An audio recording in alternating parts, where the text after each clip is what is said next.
Zia charitable trust দুর্নীতি মামলায় BNP chairperson Begum Khaleda Zia সহ সকল আসামিকে খালাস দিয়েছেন হাইকোর্ট। চট্টগ্রামে অ্যাডভোকেট সাইফুলের প্রথম জানাজা, ছাত্র জনতার ঢল, রাতভর যৌথ বাহিনীর অভিযানে আটক ২০। এবং পৃথক মামলায় দুই সাবেক মন্ত্রী আনিসুল ও কামরুল ৩ দিনের রিমান্ডে। সাবেক সংসদ সদস্য সুলাইমান সেলিমের ৭ দিনের রিমান্ড মঞ্জুর।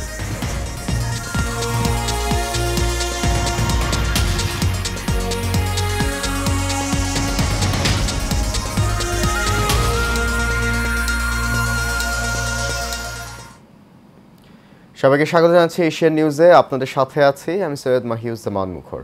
শুনছেন বিআরবি কেবল ইন্ডাস্ট্রিজ লিমিটেড সংবাদ শিরোনাম। যাচ্ছে পুরো খবরে। জিয়া চ্যারিটেবল ট্রাস্ট দুর্নীতি মামলায় বিএনপি চেয়ারপারসন বেগম খালেদা জিয়া সহ সব আসামিকে খালাস দিয়েছেন হাইকোর্ট। এ বিষয়ে শুনানি শেষে আদালতে আদেশ দেন বিচারপতি AK-M আসাদুজ্জামান ও বিচারপতি সৈয়দ এনায়েত হোসেনের হাইকোর্ট বেঞ্চ এ রায় দেন। পরে রায়ের বিষয়ে খালেদা জিয়ার আইনজীবীরা বলেন, রাজনৈতিকভাবে হয়রানি করতেই জিয়া চ্যারিটেবল ট্রাস্ট দুর্নীতি মামলা করা হয়। এই রায়ের মাধ্যমে খালেদা জিয়া ন্যায় বিচার পেয়েছেন বলে জানান আইনজীবীরা।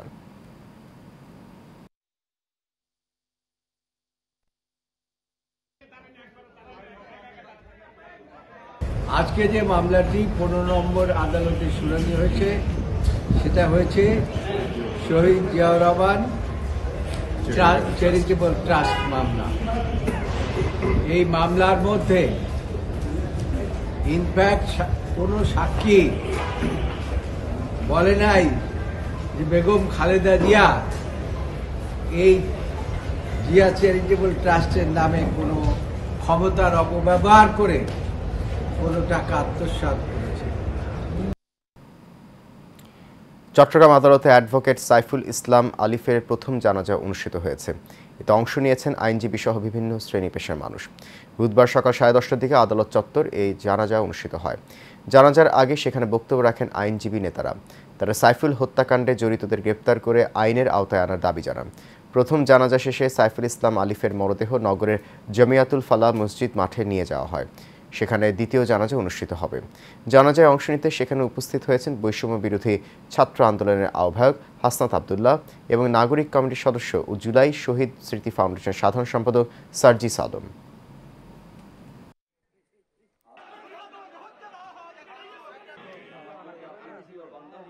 ওনারা প্রথমে আদালতের দরজা ভেঙেছে, আদালতের দরজা লাথি মেরেছে, আদালতের আদেশের প্রতি তারা অবজ্ঞা করেছে, এরপরে মসজিদ ভেঙেছে, আমাদের আইনজীবী মুসলমানদের উপর হামলা করেছে, কিন্তু প্রশাসন নীরব ছিল। এর পরিপ্রেক্ষিতে ওনারা পরবর্তী গিয়ে আমার ভাই বাসায় যাওয়ার পথে প্রকাশ্য রাস্তার উপর তাকে জবাই করে হত্যা করেছে। আমরা এই খুনের এই নির্মম জবাই করে খুন করার আমরা তীব্র নিন্দা জানাচ্ছি এবং দ্রুত ট্রাইব্যুনালে এদের বিচার চাচ্ছি। এই চিন্ময়কে প্রধান আসামি করা ছাড়া আর কিছু। চট্টগ্রামের আইনজীবী সাইফুল ইসলাম আলিফের হত্যার সঙ্গে জড়িত ৫ জন সহ অন্তত ২০ জনকে আটক করেছেন কোতোয়ালি থানা পুলিশ ও সেনাবাহিনীর সদস্যরা।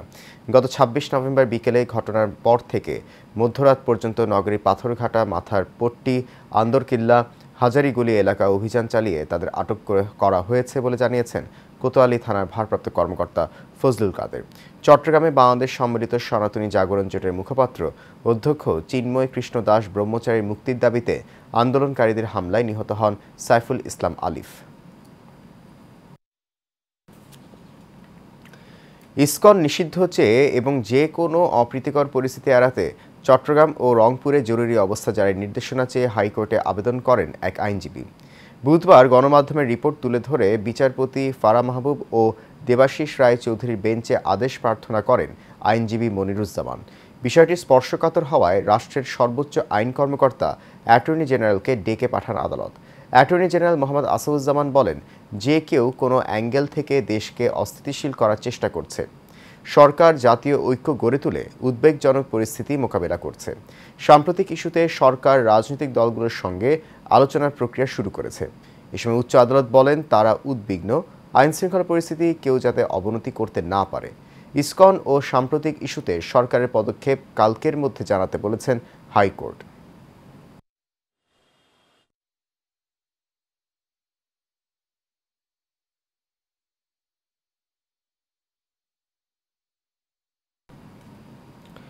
বৈষম্য বিরোধী আন্দোলন কেন্দ্রিক রাজধানীর পৃথক থানার মামলায় সাবেক আইনমন্ত্রী আনিসুল হক, সাবেক খাদ্যমন্ত্রী কামরুল ইসলাম, সাবেক এমপি সুলাইমান সেলিমের বিভিন্ন মেয়াদের রিমান্ড মঞ্জুর করেছেন আদালত। সকালে তাদেরকে আদালতে হাজির করে পুলিশ। এরপর মামলার তদন্ত কর্মকর্তারা তাদের রিমান্ড চেয়ে আবেদন করেন। শুনানি শেষে ঢাকা মেট্রোপলিটন ম্যাজিস্ট্রেট বেলাল হোসেনের আদালত তাদের রিমান্ড মঞ্জুর করে আদেশ দেন। এর মধ্যে যাত্রাবাড়ী থানার হত্যা মামলায় আনিসুল হককে 3 দিন, লালবাগ থানার মামলায় কামরুল ইসলামকে 3 দিন, চকবাজার ও লালবাগ থানার 2 মামলায় সুলাইমান সেলিমকে 7 দিনের রিমান্ড মঞ্জুর করা হয়। স্বৈরাচার এরশাদ বিরোধী গণ অভ্যুত্থানের চিকিৎসক নেতা শহীদ ডাক্তার শামসুল আলম খান মিলনের 34তম মৃত্যুবার্ষিকী আজ। 1990 সালে তিনি ঢাকা বিশ্ববিদ্যালয়ের টিএসসির সামনে সন্ত্রাসী গুলিতে নিহত হন। তার রক্তদানের মধ্য দিয়ে স্বৈরাচার বিরোধী আন্দোলনের নতুন গতি সঞ্চারিত হয় এবং ছাত্র গণ অভ্যুত্থানে পতন ঘটে। সেই থেকে প্রতি বছর দেশের বিভিন্ন রাজনৈতিক দল, সামাজিক ও সাংস্কৃতিক সংগঠন দিনটি শহীদ ডাক্তার মিলন দিবস হিসেবে পালন করে আসছে।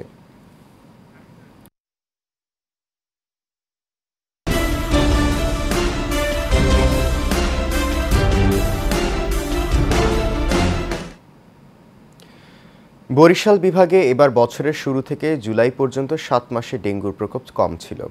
আক্রান্ত মৃত্যুর সংখ্যা ছিল কম, কিন্তু অক্টোবরে তা ভয়াবহ রূপ নেয়। স্বাস্থ্য বিভাগের তথ্য মতে এবার মারা যাওয়া 38 জনের মধ্যে জানুয়ারি থেকে জুলাই পর্যন্ত 7 মাসে 10 জন মারা গেছেন। আগস্ট ও সেপ্টেম্বর 2 মাসে 9 জন মারা গেছে, কিন্তু শুধু অক্টোবরেই 11 জনের মৃত্যু হয়েছে। আর চলতি নভেম্বরে 2 দিনে 3 জনের মৃত্যু হলো। কামরুজ্জামান ডলারের তথ্য ছবিতে আরও জানাচ্ছেন আরভি ইসলাম হিমু। বরিশালে ক্রমশই প্রকোপ আকার ধারণ করেছে ডেঙ্গু। চলতি মাসে এই জেলায় প্রায় 15 জনের মৃত্যু হয়েছে। এছাড়া প্রতিদিনই ডেঙ্গু জ্বরে আক্রান্ত হয়ে হাসপাতালগুলোতে ভর্তি হচ্ছেন রোগীরা। দক্ষিণের সবচেয়ে বড় শের-ই-বাংলা মেডিকেল কলেজ হাসপাতালে প্রতিনিয়তই বাড়ছে ডেঙ্গু রোগীর সংখ্যা। এতে রোগীর চাপে হিমশিম খাচ্ছেন চিকিৎসকরা। অনেক রোগীকে মেঝেতে রেখে চিকিৎসা দেয়া হচ্ছে। বেশিরভাগ রোগীকেই দেয়া হচ্ছে না মশারি। এছাড়া হাসপাতাল যেন পরিণত হয়েছে ময়লার ভাগাড়ে। ডেঙ্গু রোগী, হার্টের রোগী, অন্যান্য রোগী একাত্রে রাখা হয়। এতে আমরা আতঙ্কিত যে কোনো মুহূর্তে আমাদেরও ডেঙ্গু ছড়াইতে পারে। এটা আলাদা ওয়ার্ড করা উচিত। হসপিটালের ভিতরে স্বাস্থ্য ঠিক করার জন্য মানুষ আছে, কিন্তু পরিবেশটা হলো অস্বাস্থ্যকর পরিবেশ। এটা যেন কর্তৃপক্ষ এটার দিকে সুদৃষ্টি দেয় এবং এর থেকে যেন যারা রোগী আছে পরিত্রাণ পায়।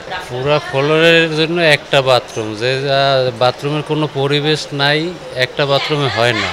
তবে ডেঙ্গু রোগীদের সঠিকভাবে চিকিৎসা দেয়া হচ্ছে বলে দাবি হাসপাতালটির উপপরিচালকের। ডেঙ্গু রোগী আলাদাই রাখা হয়, যেহেতু আমার শের-ই-বাংলা মেডিকেল কলেজ হাসপাতাল 500 বেডের হাসপাতাল, এখানে রোগী থাকে 2500-3000 এবং রোগীর ভিড়ের কারণে এমনভাবে রোগী থাকে যে মনে হয় আসলে কাছাকাছি। এদিকে ডেঙ্গু প্রতিরোধে সিটি কর্পোরেশন ও স্বাস্থ্য বিভাগ সহ সংশ্লিষ্ট কর্তৃপক্ষদের কাছে দ্রুত কার্যকরী পদক্ষেপ নেওয়ার দাবি বরিশালবাসীর। আরভি ইসলাম Himu, Asian television.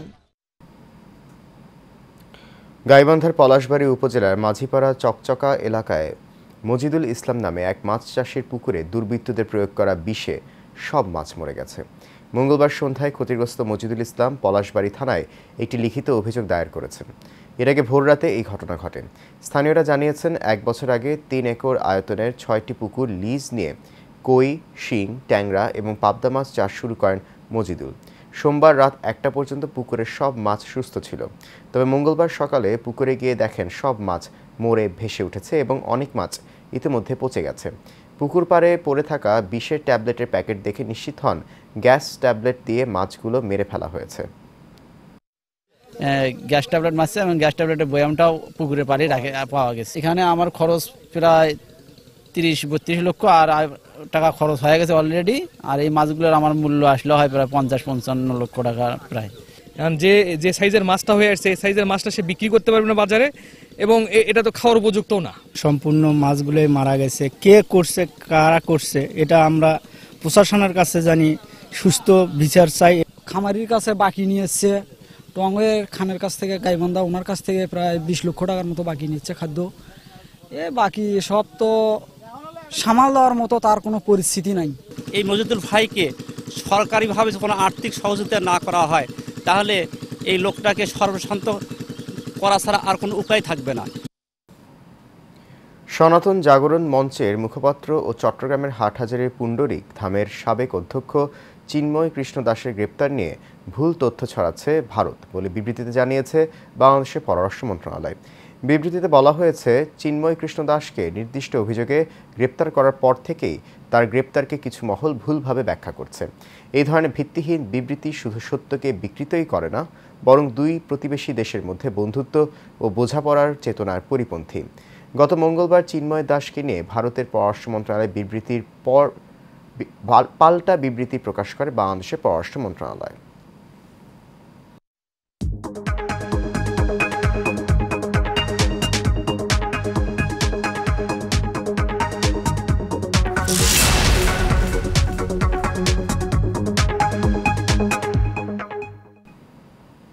Exim bank বাণিজ্য সংবাদ।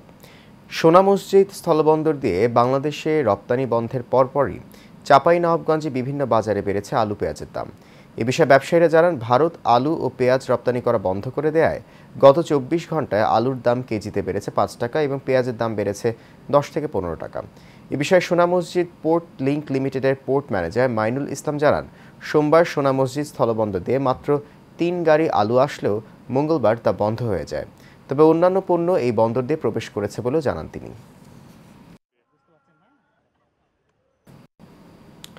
শেষ করব এশিয়ান নিউজ, তার আগে বিআরবি কেবল ইন্ডাস্ট্রিজ লিমিটেড সংবাদ শিরোনামগুলো জানিয়ে দিচ্ছে আরও একবার।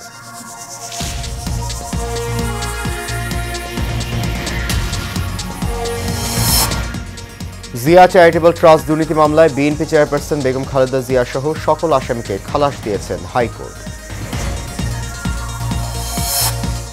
চট্টগ্রামে অ্যাডভোকেট সাইফুলের প্রথম জানাজা, ছাত্র জনতার ঢল, রাতভর যৌথ বাহিনীর অভিযানে আটক 20।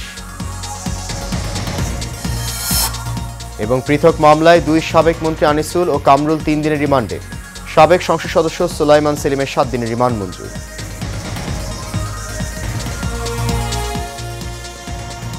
এশিয়ান নিউজ এ পর্যন্তই। আমাদের পরবর্তী সংবাদ দেখার আমন্ত্রণ রইল। এতক্ষণ সঙ্গে থাকার জন্য অনেক ধন্যবাদ সবাইকে।